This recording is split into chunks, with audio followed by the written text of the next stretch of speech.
लड़ाने भी नहीं है। आप जानते हो, जब वो चौकीदार पकड़ा गया, साबित हो गया, उसने स्वीकार कर लिया मैंने चोरी किया है, वो अपने कर्मों से इतना लज्जित हुआ, इतना शर्मिंदा हुआ कि अब वो कह रहा था कि मेरा जीना बेकार। और जिससे धोखा करते हैं वो जब तक माफ न करे तब तक हमारी आत्मग्लानि बड़ी रहती है, वो हमें कहीं से चैन से बैठने नहीं देती। तो जरूर विद्यार्थी काल से ही हमारे जीवन में ऐसे गुणों को लाइए कि किसी से हम चोरी ना करें। जो चोरी करता है वो कितना भी छुपा ले, एक दिन तो वो पकड़ा ही जाता है। और नाहक का धन अगर हम किसी का ले भी आते हैं वो हमें सुख नहीं देते। एक चोर था, बहुत बहुत पुराना चोर था, 30 सालों से वो चोरी करता था। और उसका बेटा थोड़ा बड़ा हुआ तो उसको भी वो चोरी सिखाने के लिए मध्य रात्रि को ले गया। ठीक रात को 12 बजता, सब सो जाते और वो चोर अपने घर से निकल पड़ता, कहीं से भी कुछ मिल जाए ले आओ। उसको लगा कि जब मैं बीमार हो जाऊंगा, कहीं जाना रहा, तो मेरे बेटे को भी चोरी करना आना चाहिए, तो अब मैं उसको भी ट्रेनिंग दे दूं। हर पिता अपने पुत्र को ट्रेनिंग देते हैं ना, ऐसे उस चोर ने भी अपने बच्चे को ट्रेनिंग देने के लिए कह दिया, तो आज मेरे साथ चलना। बेटा चला। जैसे थोड़ा आगे गए, एक घर दिखा, तो कहा कि इस घर में सर्वप्रथम मैंने चोरी किया था। बेटे को दिखा रहा था चोर कि जो घर सामने दिख रहा है, जिसमें लाइट जल रही है, उस घर में मैंने सबसे पहले चोरी किया था। एक बार किया, फिर कुछ समय के बाद दूसरी बार किया, फिर कुछ साल बाद तीसरी बार भी किया, और हमेशा हमेशा मुझे बहुत बहुत माल मिला है। तब बेटा बोलता है कि पिताजी, आपने एक घर से इतना सारा माल ले लिया है, तो ऐसे तो आप रोज चोरी करते, कितना कितना कितनों का माल लिया होगा आपके पास, तो आज वो माल दिखता नहीं, कहाँ गया। पिता शर्मिंदे हो, बोले कभी तो मैं पकड़ा जाता था, राजा के हाथ लग जाता था, तो फिर मैं वहां पे चुका देता था, और कई बार मैं मित्रों के साथ बैठकर प्यालियां पी करके नष्ट कर देता था। तब उस बालक ने, चोर के बालक ने निर्णय किया कि जब आपने चोरी कर करके इतना धन इकट्ठा किया, लेकिन वो धन आपको सुख तो नहीं दिया ना। आज भी हमारे घर में बिजली नहीं है, लाइट जलानी हो तो हमारे घर में विद्युत का प्रवाह नहीं है, पर जिस घर में आपने अनेकों बार चोरी की, सब में आप सफल भी हुए, फिर भी उस घर में आज भी रोशनी है। तो ऐसी नाहक की कमाई को कमाकर मुझे क्या करना है। उस विद्यार्थी ने आज अपने बाप की भी आंख खोली, जो मलिन कर्म करते थे। विद्यार्थी के अंदर इतना सामर्थ्य है कि स्वयं तो धर्म युक्त जीवन जी सकता है, लेकिन दूसरे को भी धर्म सिखा सकता है। तो आज हम कहाँ बैठे हैं? धर्म की सभा में, सत्संग की सभा में, और यहाँ से हमें जीवन जीने की युक्तियां मिलती है, कर्म करने की दिशा मिलती है, और शरीर को स्वस्थ रखने के उपाय मिलते हैं। शरीर स्वस्थ रखना है, मन को प्रसन्न रखना है, और बुद्धि में निर्बल जैसी बुद्धि का प्रकाश पाना है, तो जरूर जरूर कुकर्मों से बचिए। किसी को अपशब्द ना बोले, किसी को गालियां ना दे, किसी के साथ धोखा ना करिए, किसी को बिना पूछे उनकी चीज को ना उठाए। ये विद्यार्थी के लक्षण है। अगर विद्यार्थी बिना पूछे किसी की चीज उठा लेते हैं तो उसका कर्म बन जाता है। कर्म जैसे भी हो उसका फल मिलता और मिलता ही है। आज वट सावित्री है, और कई माताओं का आज व्रत भी होगा। जिन जिन माताओं ने आज वट सावित्री का व्रत रखा हुआ, हाथ ऊपर करें। बहुत बहुत साधुवाद। तो आज जरूर वट वृक्ष की पूजा भी किया होगा, और सत्यवान सावित्री की कथा भी सुनी होगी। जरूर वो भी एक महिला थी, राजकुमारी थी, लेकिन किसी कारण से पिताजी ने राजकुमार के साथ विवाह नहीं कराया था, एक छोटे से कटियारे के साथ करवा दिया था, तो जंगल की झोपड़ी में रहते थे, रहने को घर भी नहीं था। ऐसे स्थान में रह करके भी सावित्री ने कभी अपने जीवन में हार नहीं मानी। सदा वो प्रसन्न चित्त के साथ कार्य करती थी। एक दिन नारद जी आए, कहते कि जो ईमानदारी से कार्य करते हैं, अपने कर्तव्य कर्मों को निभाते हैं, उस पर ईश्वर कृपा करके संत समागम दे देते हैं। जब संत समागम हो जाए तब हमारे जीवन में से सारी समस्याओं भी समाधान हो जाता है। आज सावित्री जी को नारद गुरु मिले। नारद गुरु जी ने कुछ साधना बता दी और सावित्री जब घर का काम काज करके फ्री बनती, तुरंत ही गुरु की बताई हुई साधना करने लग जाती। ऐसे करते करते कुछ सालों बाद फिर से नारद जी आए और सावित्री से अपनी साधना के हालचाल पूछे और कहा, सावित्री 1 वर्ष बाद तेरा पति मर जाएगा, उसको सर्प काटेगा। अब सावित्री बोले, मैं क्या करूं? जब मेरा पति मर जाएगा तो मैं अकेले क्या करूंगी? मुझे कुछ ऐसी साधना बताओ, मैं अपने पति की रक्षा कर लूं। तब नारद जी ने साधना बताई। सावित्री जी ने 1 वर्ष तक साधना की और वास्तव में हुआ भी ऐसा। 1 वर्ष बाद सत्यवान को सर्प ने काटा। चंदन के जंगल में वो लकड़ियां काट रहा था और कहीं से सर्प ने आकर के काट लिया। जैसे ही काटा वैसे ही उसकी मृत्यु हो गई। तब सावित्री, उसको पता था कि 1 साल पूरा हो गया तो अब मेरे पति की मृत्यु होगी। वो भी साथ में जंगल गई हुई थी।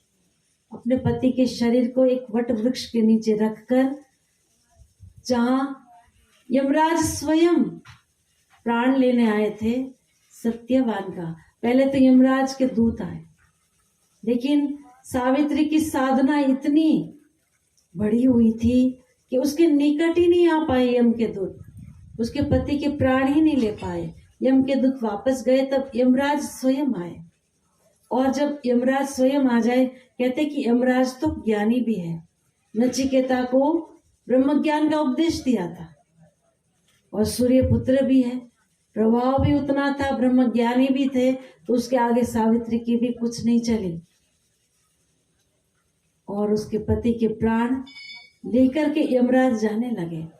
गुरु के बताई हुई साधना के फल स्वरूप सावित्री भी नारद जी के कहे अनुसार साधना करते करते कुछ सामर्थ्य को पा लिया था। जैसे यमराज सत्यवान के प्राण लेकर जाने लगे, सावित्री भी उनके पीछे पीछे जाने लगी। अब जब यमराज जी को लगा कि ये मेरे पीछे पीछे आ रही है, मृत्युलोक की मानवी है, क्या करेगी, तब पीछे मुड़ करके कहा कि बेटी तू चली जा। तो क्यों आ रही है मेरे पीछे? मेरे पीछे आना मना है, तू मत आ, तेरी कोई मृत्यु नहीं हुई है, हम तो तेरे पति के सूक्ष्म शरीर को लेकर के जा रहे हैं, चाहे तो उसके स्थूल शरीर की अग्निदाह दे, अग्नि संस्कार दे।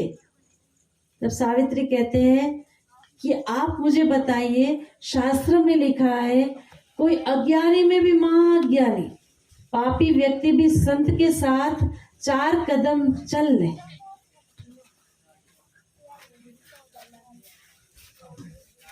कोई पापी भी संत के साथ 4 कदम चल रहे तो उसके पाप नष्ट हो जाते।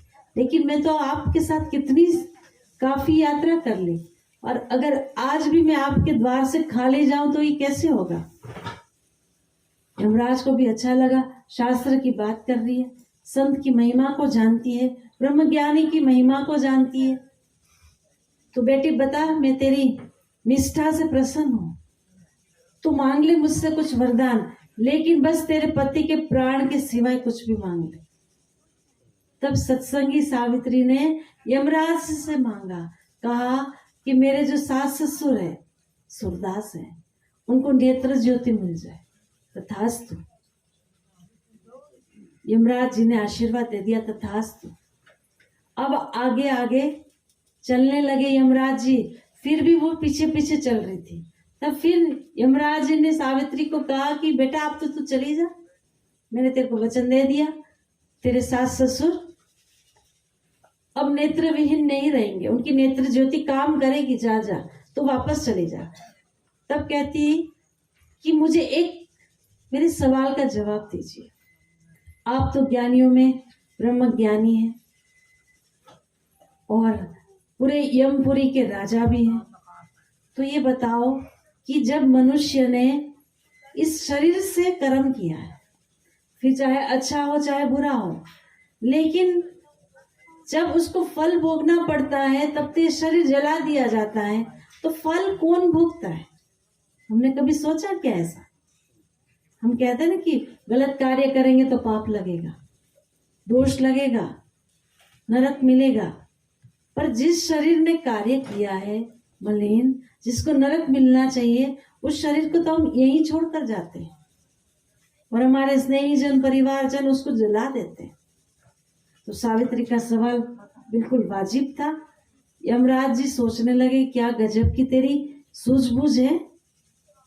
तब यमराज सावित्री को कहते, बेटी ये पंच भौतिक शरीर तब तक काम लगता है जब तक उसके अंदर चेतन है, सूक्ष्म शरीर है। और जो हमारा शरीर है पंच भौतिक शरीर, उसको सत्ता देने वाला सूक्ष्म शरीर ही है। उसी की सत्ता से वो सोचता है, उसी की सत्ता से ही वो कार्य करता है। तो दोष इस शरीर को नहीं लगेगा, दोष सूक्ष्म शरीर को लगेगा। आज हम तेरे पति के सूक्ष्म शरीर को लेकर के जा रहे हैं, उसके कर्म का हिसाब किताब किया जाएगा, उसके बाद उसको उस हिसाब से फल मिलेगा। तो उसके मृतक शरीर को तो तुझे जलाना ही पड़ेगा। तब सावित्री कहती कि जब ऐसी बात है कि जिस शरीर से कर्म करते हैं उस शरीर को सत्ता देने वाला परमात्मा ही है, तो मनुष्य उस परमात्मा का भजन क्यों नहीं करता है? अपनी मलिन वासना के कारण वो दुर्भाग्य की नरक में यातना ये भोगता क्यों है?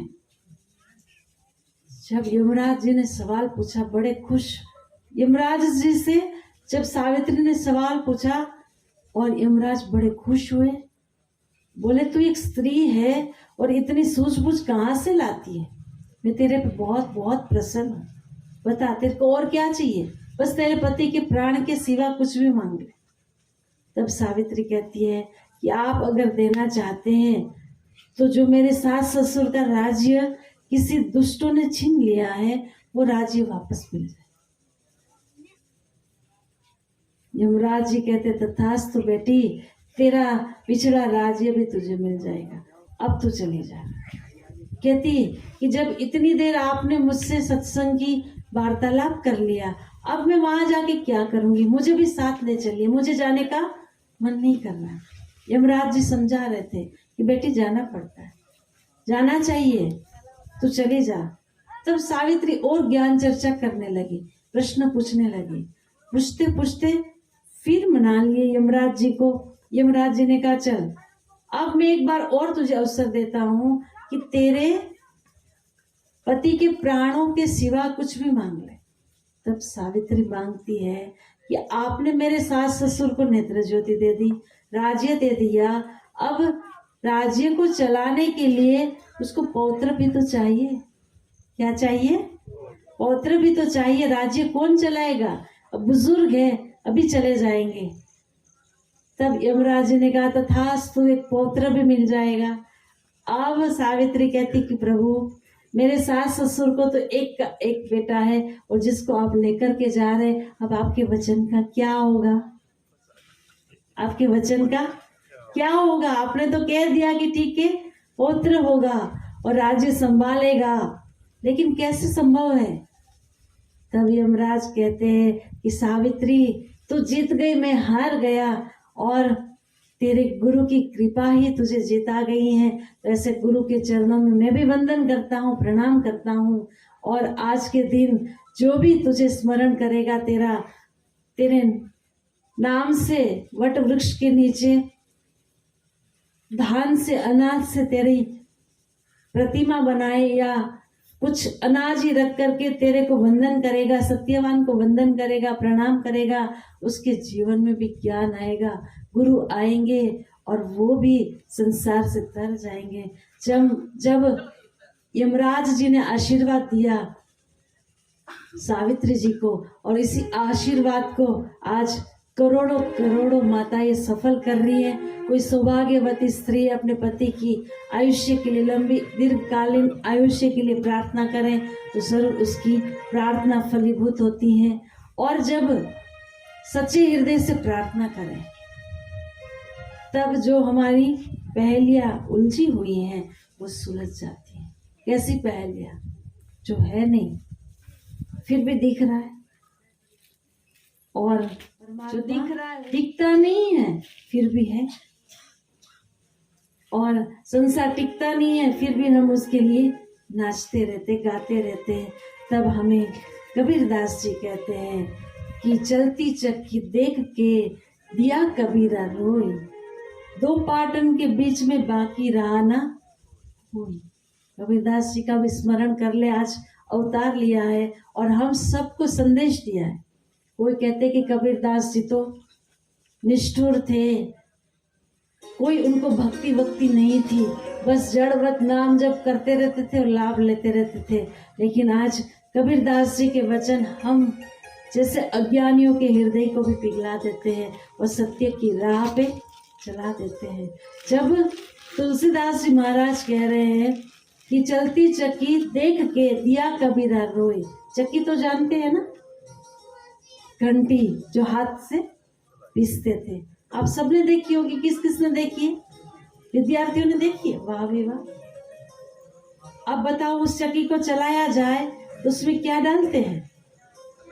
अनाज। फिर उस अनाज का क्या होता है? आटा। पर जब चक्की चल रही हो उस समय कबीरदास जी आ जाए, देखे कि एक भी दाना बचता नहीं है, एक भी दाना बचता नहीं है। ऐसे ही हम संसारियों को संदेश दिया है। ये संसार रूपी जो चक्की है ना, दिवस रात चलती रहती है, चलती रहती है, और मनुष्य उसमें पिसा जा रहा है, पिसा जा रहा है।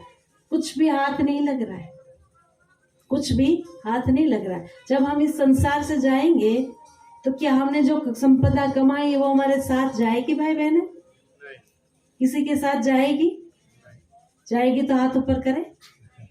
सब सहमत है ना? नहीं जाएगी। लेकिन फिर भी हम उसी के पीछे खप रहे।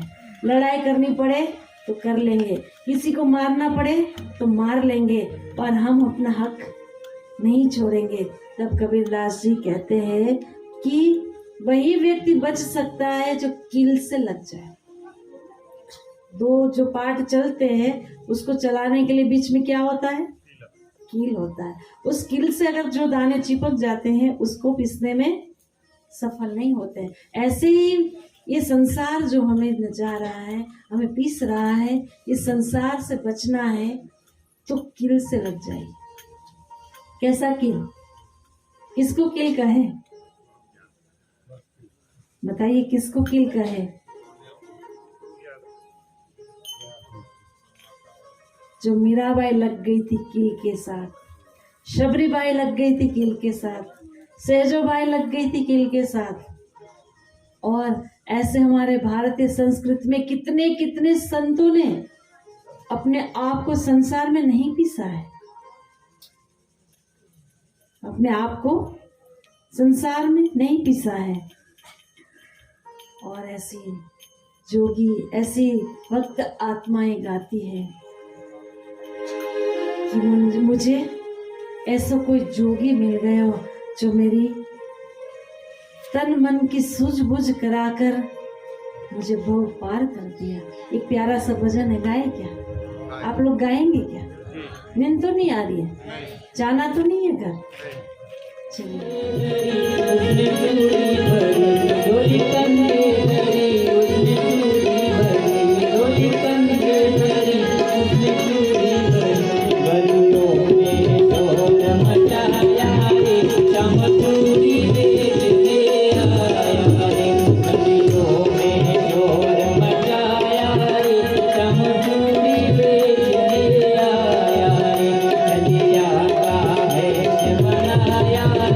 चमचूड़ी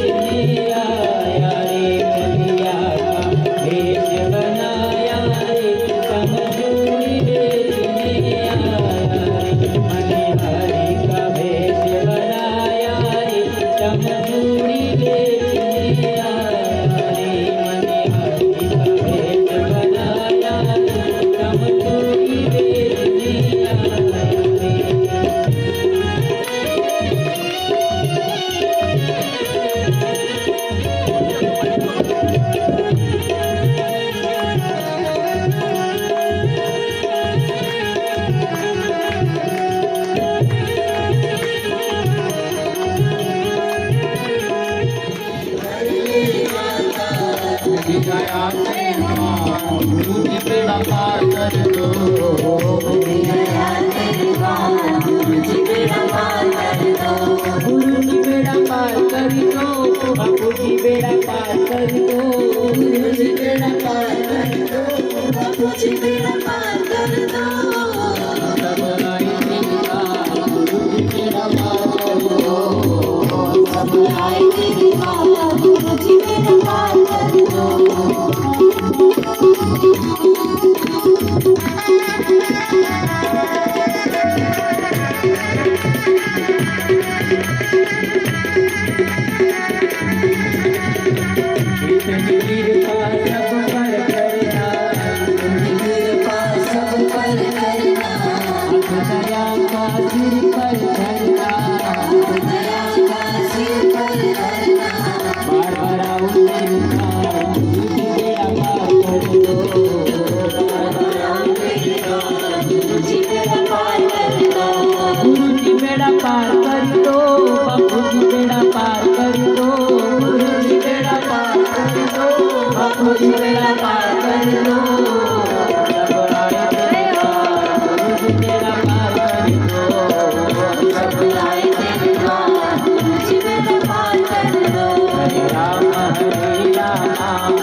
जब भगवान का नाम लेकर हाथों से ताली बजाते हुए खूब जोरों से चलिए एक साथ ओम ओम ओम ओम ओम ओम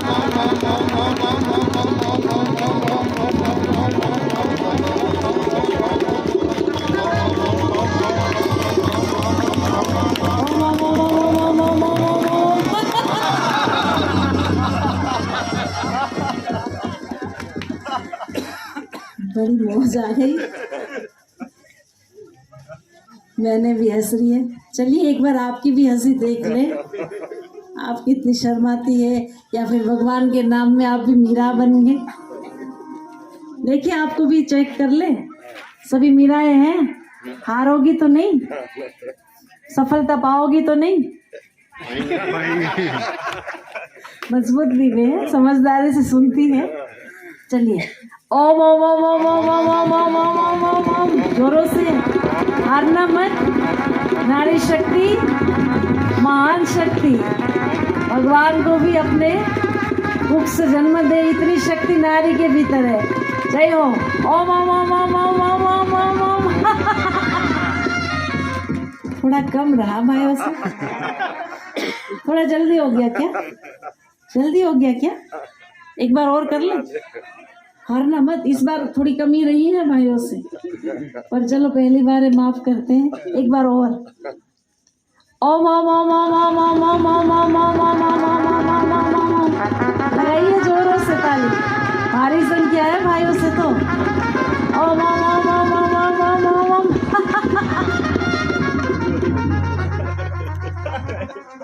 भाई हंस रहे।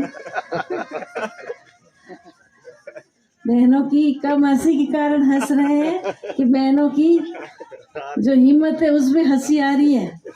बताओ भाई, भाइयों को भी खुशी है। 5-7 ही भाई है हंसने में, लेकिन सबको पीछे कर दे रहे। हमें ऐसा दिव्य गुरु का ज्ञान प्रसाद देती है, तो ऐसी समिति को भी मेरा हृदय से सत सत वंदन है, प्रणाम है। पधारे हुए समस्त भक्तजनों के भीतर विराजमान परम पिता को भी मेरा वंदन है। और इन्हीं वंदन के साथ हरि चरणों में, गुरु चरणों में क्षमा याचना करते हुए अपनी वाणी को विराम